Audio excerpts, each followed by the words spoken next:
Today we are here to talk to you about the accounting concept of liabilities.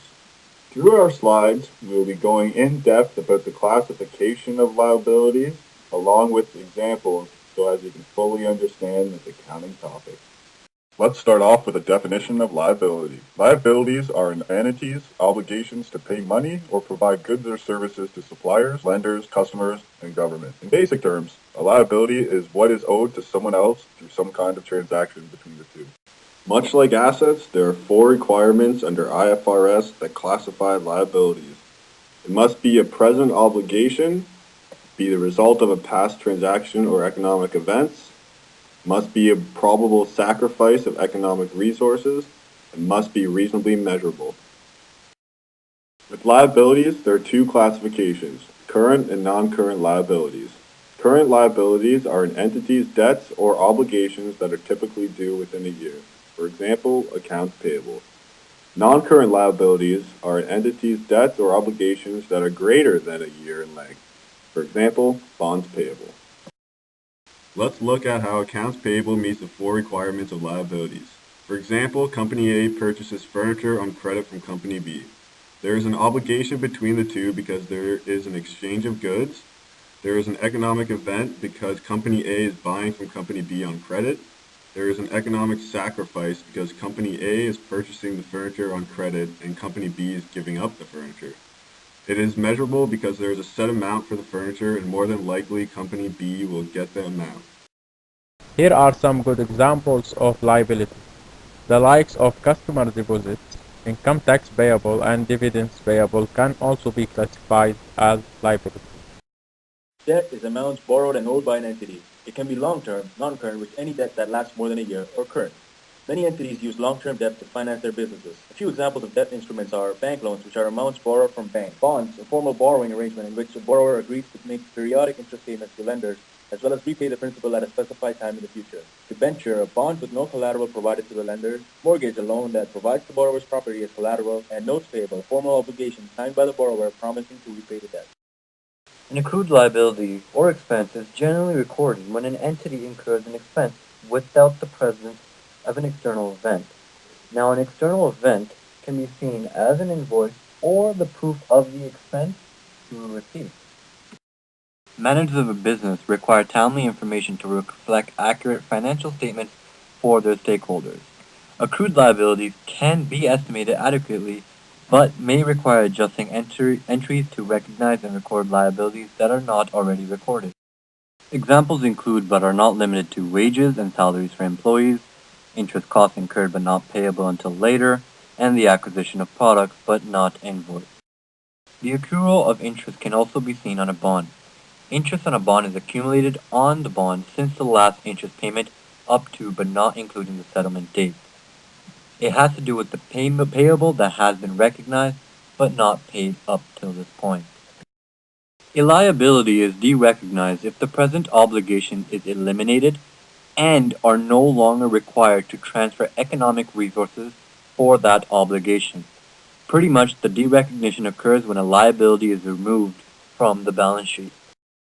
In an example of derecognition, a company A receives $5 million from an offering of bonds. Semi-annual interest payments will be $225,000, and this issuance will be on October 1st, 2015. Now through this, we can see that in order to derecognize the bond, on September 30th when the bond matures, the entries are debit to long-term debt bonds and credit to cash. A lease is a contract in which one entity, the lessee, agrees to pay another entity, the lessor, a fee for the use of an asset. Lessee is the entity that leases an asset from its owner. Lessor is the entity that leases assets it owns to other entities. Leasing is a very common way for entities to obtain the use of assets without actually buying and owning them. A finance or capital lease transfers the risk and rewards of ownership to the lessee. At the beginning of a capital lease, the leased asset and a liability are recorded on the lessee's balance sheet at the present value of the lease payments to be made over the life of the lease. For a lessee, a lease could be classified as a capital lease if any of the following three criteria are met. First one, it's likely that the lessee will get ownership of the asset by the end of the lease. Second, the lease term is long enough that the lessee receives most of the economic benefits of the assets. Third one, the present value of the lease payments is equal to most of the fair value of the leased asset.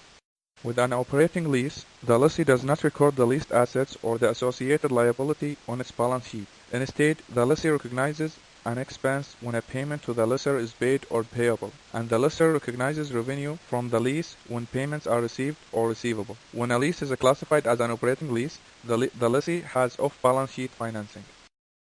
Post-retirement benefits are benefits that employees receive after they retire. For example, pensions, health insurance, dental, vision, prescription coverage. A pension is income provided to a person after he or she retires. There are two types of pension plans. First one is defined contribution plan, which is a straightforward method, and finally defined benefit plan. Off-balance sheet liabilities is when all the entity's obligations are not reported on the balance sheet. For example, operating leases, contingencies, and commitments. It is important because it can represent cash commitments that must be paid in the future.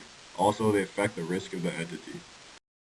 Contingent liabilities are possible obligations, an obligation with uncertainties about the probability. Also, most importantly, contingent liabilities aren't recognized but are disclosed in the note. Commitments are a contractual agreement to enter into a transaction in the future. For example, agreement to purchase goods, which is operating leases, guaranteed contract with employees, hiring a professional athlete.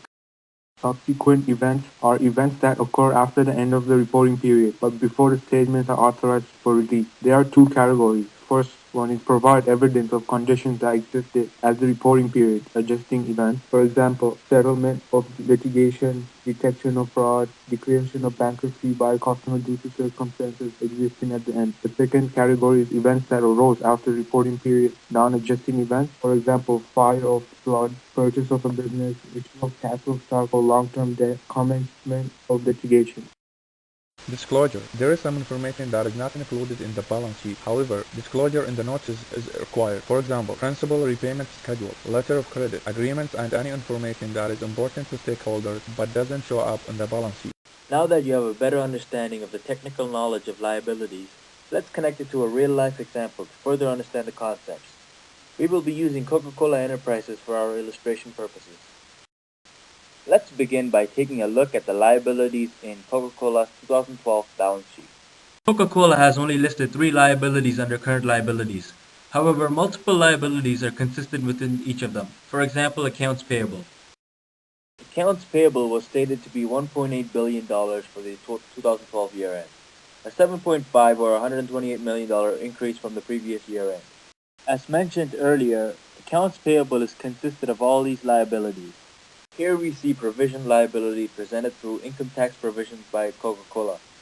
$160 million of liability has been estimated as income tax expense for the 2012 year end. Coca-Cola's current portion of debt has been increased from $616 million to $632 million.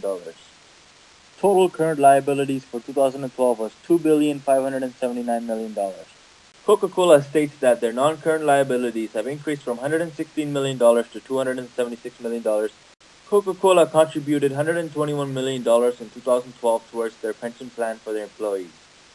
This is the perfect example to show you the difference between current and non-current liabilities.